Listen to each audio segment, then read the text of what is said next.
Good afternoon, I'm Sarah Cummings. And I'm Adeline Tan. Thanks for joining us on Studio B. After almost 3 hours of setup with simplified entertainment, the Student Activities Council opens their haunted house. Donna Guzman has the story.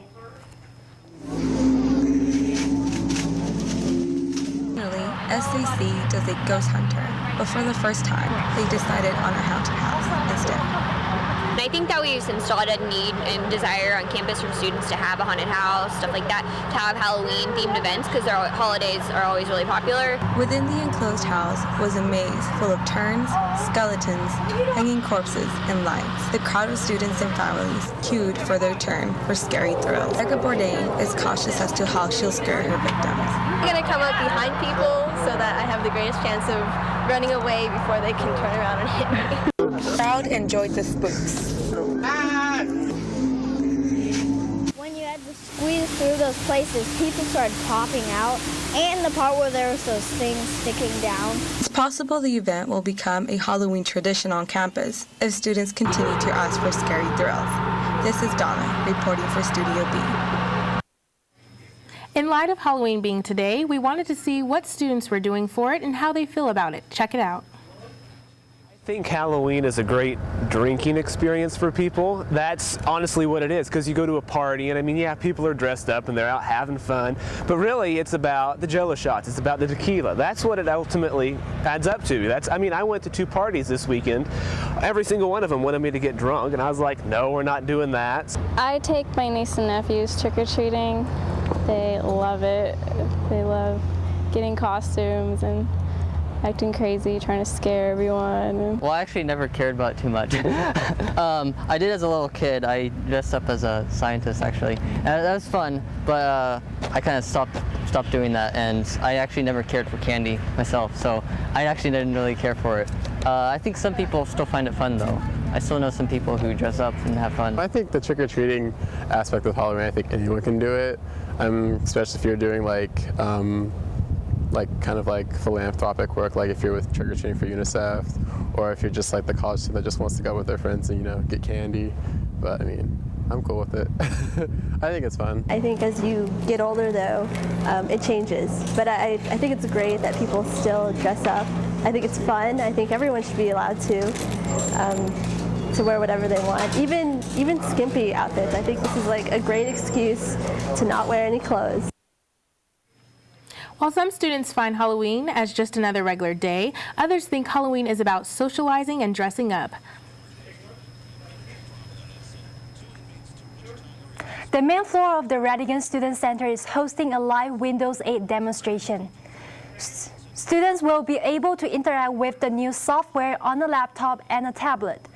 Brandon Sparling, one of the students in charge of the demo, shows others the new features. Their calendar, and it's got the little frillies on. They took away the start menu and put in a start screen. So instead of having to drag through all your files and try to figure out exactly where everything's at, it's all right in front of you. All of it's new. What it does is putting live data. Sparling says the goal of Windows 8 is to make navigating the computer easier on users. It's very interactive and very easy to use. Stop by the demo table today for a free tutorial. The table will be set up until November 16th. In the field of media, printed newspapers are more or less adapting to online use. Here's Melissa Regier with the story. We have all heard the horror stories of newspaper production companies going belly up because content has shifted to the internet. But for Wichita State's campus paper, The Sunflower, the complete opposite is happening. We have been waiting for Wichitans to grab onto it. We have a lot of faculty and staff that log on before work while they're at their desk and check out the paper if they don't want to go by and pick up the actual print paper. The goal of the new website is to attract more readers so advertisers start purchasing space online. So we're trying to get more interest in it, trying to show people that there's actually people visiting it and they will see their ad. And it's so much easier as click-throughs go, whereas in the print paper, there's nothing like that. The Sunflower can be picked up on any number of bins on campus, but staff are trying to encourage students and faculty to go online. Students like Tuesday Tidmus still enjoy picking up the paper from the racks around campus. It's just more traditional or something, or because oftentimes if I'm on the internet, I'll end up looking at something else. The Sunflower is printed every Monday, Wednesday, and Thursday, or accessible at thesunflower.com. Militia Regier, Studio B. Coming up next, we have the story behind the pink ball. What involves a giant pink ball, a group of teams, and helps raise money for breast cancer? Jonathan Kraft has the story live in the newsroom to help explain the connection between these two. Jonathan? Thank you, Sarah and Adeline. The Student Wellness Action Team, or SWAT, is a brand new organization this year. They wanted to get their name out to the students, and what a better way than to put on an event. Last Saturday, Wichita State University SWAT held its first annual Big Pink Volleyball fundraiser. The concept was first founded by Western Illinois University to raise funds for breast cancer charities, including Susan G. Komen for the Cure. Teams of 4 to 10 members play in a volleyball tournament with a 4-foot diameter hot pink volleyball.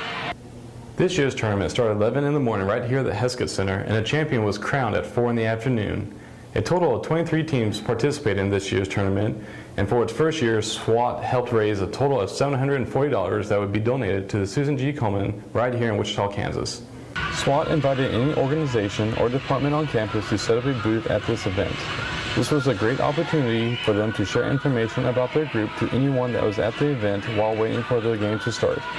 Even a couple of representatives from the Susan G. Komen stopped by. Oh, they thought it was awesome. And speaking with the representatives from Susan G. Komen, they were excited. They're excited for the event for next year. And believe me, we will be putting it on again next October. Door prizes and awards were given away during the event.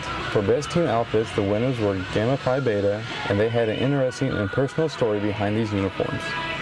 Yeah, they came in pink and they actually designed their own t-shirts, but one of the members that they had on their team had a connection with someone who had battled breast cancer before, and so they basically created their t-shirts in representation for that loved one that member on the team had. And the winners of this year's tournament were the Dean's Team, a group of 4 guys from the Dean Scholars Program here at Wichita State. In promoting health and awareness to the students right here on campus, SWAT is already hard at work and planning for the next big event next semester and sometime in April with the color run. You do not want to miss out on this. With Studio B, this is Jonathan Kraft. Back to you at the studio. 12 teams compete in freezing weather at the 4th annual cricket tournament. Similar to baseball, cricket is a bat and ball team game. It may sound new in the American culture, but for those growing up in countries that were formerly part of the British Empire, cricket is part of their lives. Cricket, personally, it's like a religion, I could tell you. It's like a religion. We follow it with that much of faith, I guess. Like when we lose a match, it's like your whole world's gone. Like you just mourn for a day. My earliest memory of childhood is, holding a cricket bat and playing with my friends in the neighborhood. So yeah, it's something we've always grown up playing. The International Student Union's cricket tournament targets an international audience. Players come from countries such as India, Sri Lanka, Pakistan, Bangladesh, Australia, even the US. For all the Harry Potter fans out there, it might excite you to know that Wichita State has its own Quidditch team. How is this possible, you might ask? Austin Cliff explains. The Quidditch Club at Wichita State do not consider themselves magical, nor do they intend to recreate what you might see in a Harry Potter film. Instead, these athletes are out just to have a good time and to hang out with friends. Yeah, it's definitely a great way to come out and meet people and to stay active if you like playing sports. My favorite thing is you just meet a lot of new people and different backgrounds that people you wouldn't normally meet in classes and stuff. Though the game is intended to be fun for people of all walks of life, there is still a level of competitiveness and physicality to it. It's pretty intense. Usually the whole game we are getting pretty rough. We've all hurt each other quite a bit. I actually cracked my ribs at one point at the beginning of this year. You don't just namby-pamby around. It's fun. It's a fun game. Quidditch is no longer just a game from a popular book and movie series. Players come out, mount on their broomsticks, and then the magic really begins. Christian Jacobson has been a member of the team for 2 years and took over the duties of president this year. Jacobson explains how far the sport has grown over just a few short years. There are, I think, 150 official teams this year. There are like 400 and some around the nation, but 150 that are technically official. There are a lot of big schools, mainly Wichita State, KU, like University of Texas, Texas A&M, Texas Tech, that kind of thing. Baylor's got a great team, LSU. We play people mostly from the Midwest because we haven't traveled that far, but we played Oklahoma State, a lot of teams like that. There are teams all over the nation, really. Jacobson and the rest of the Wichita State Quidditch team welcome any person interested to come out and take part in a practice. Yeah, we definitely welcome anybody who wants to come out. Like our poster says, we take all shapes, sizes, majors, ages, and we really try to make people feel welcome when they come. I would encourage people to come out and see a practice, try it out, because it's probably not going to be what they expect. Wichita State Quidditch team meets every Tuesday at 7 p.m. in the Bombardier Learjet Indoor Practice Facility near X Stadium. Anyone is welcome to attend. When we come back, we'll get to know more about cultural event hosted by the Indian Student Association. We'll be right back. Welcome, Marek Nayan Gugaway, and he's here to tell us about the annual culture event that the Indian Student Association is hosting. So, Marek, tell us what's going on. Hi, yeah. Well, Indian Night is a cultural event, an annual cultural event hosted by the Indian Students Association. So it's basically related to the Indian festival called Diwali, which is like celebrated with great zest back in India. So basically Diwali is kind of like a festival of lights. In our age-old beliefs, it was first celebrated when like one of our gods, Lord Rama, and with his brother and Sita were gone for an exile for 14 years, and like his wife was abducted. So when he rescued his wife and came back to his kingdom, the people in his kingdom like celebrated with lights. In that way, Diwali started. So basically, we are doing this Indian Night to promote this festival called Diwali. Great. And what day is it taking place and where? It's taking place at Hugh Complex, Metroplex. It's on Saturday from 6 and it's going to end like at 10. Okay. And is there any cost associated with this event? Yes. For the WSU students, it's like $12. Mm-hmm. For participants, it's like $10, and like non-WSU members, it's going to be $15. $15.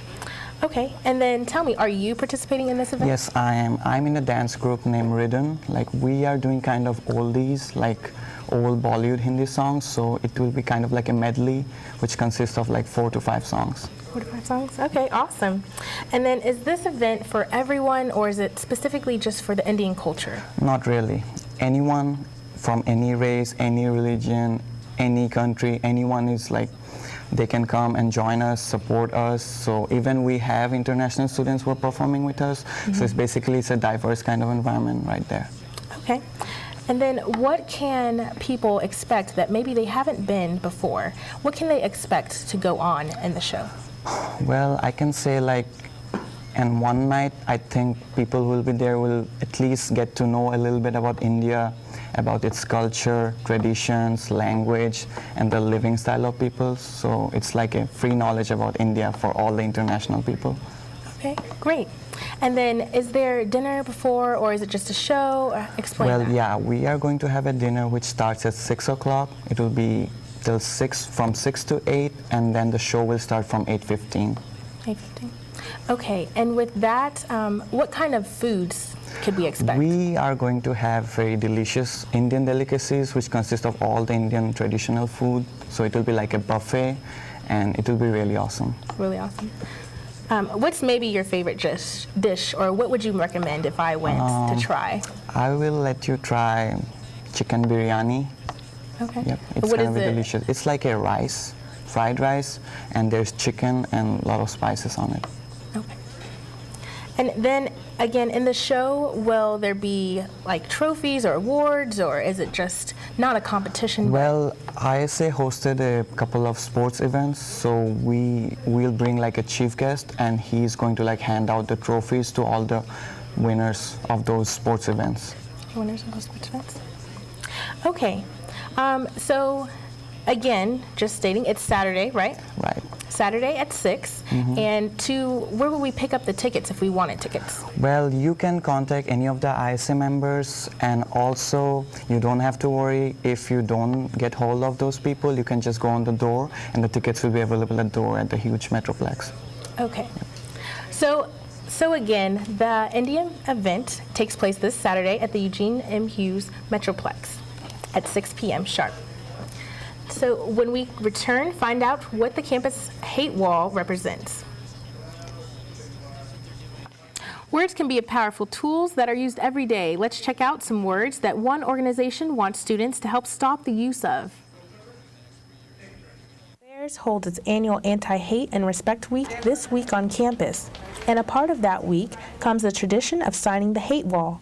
Students, faculty, and staff can come right on the wall discriminatory words that are used in hurtful context. Yeah, and like people just don't realize that sometimes it's too much, like for people to handle, because we don't know about the people that we say these things to. Like it could possibly be like maybe like the 100th time they hear this word, and like we don't even know about it, and we're saying it to them. This wall is fighting against words that have been around for ages. But to be aware that it isn't just one particular race or one particular religion or one particular, classification of people. Everybody at some point has been the other. Their ancestry has. And if you can recognize that, then maybe you can say, hey, wait a minute, for me to treat people as another is not the right thing to do because I'm just following this path of hatred which has gone on for thousands of years. Inside the Office of Multicultural Affairs is where the anti-hate wall is housed. And by signing that wall, it represents students' commitment to never say those words again in their future. Even if we get rid of these words, I feel like new words will evolve, which is sad, but that's the nature of humans. But we've got to try our hardest to, with every generation, get rid of those words of hate and get rid of those mindsets, because it's a mindset. It's more than just words and verbal that you say, but it's a whole mindset to try and help change that mindset. Now a senior, Brittany Carson has written on the wall every year since she was a freshman, writing bad terms she's heard that reflect her being biracial. I think I take from it that, that words are important. Be careful what you say. The closing ceremony this Friday represents the ending of hate and discrimination and the beginning of a new chapter of respecting others, embracing differences, and having more positive attitudes around campus. As for the hate wall, you can still go right on it today in Hubbard Hall lobby until 1 o'clock. And that closing ceremony is this Friday at 6 in Linquist Hall, room 100. And they will have a controlled burning of that hate wall outside. Contact the Office of Multicultural Affairs for the rest of this week's Anti-Hate and Respect Week events. October 31st is more than just Halloween to employers in the Social Science Lab. It's the first day of the SPTE season. The Student Perception of Teaching Effectiveness, aka SPTE, is an instrument to measure instructors' teaching. Instructors fill out request forms for SPTE scheduling.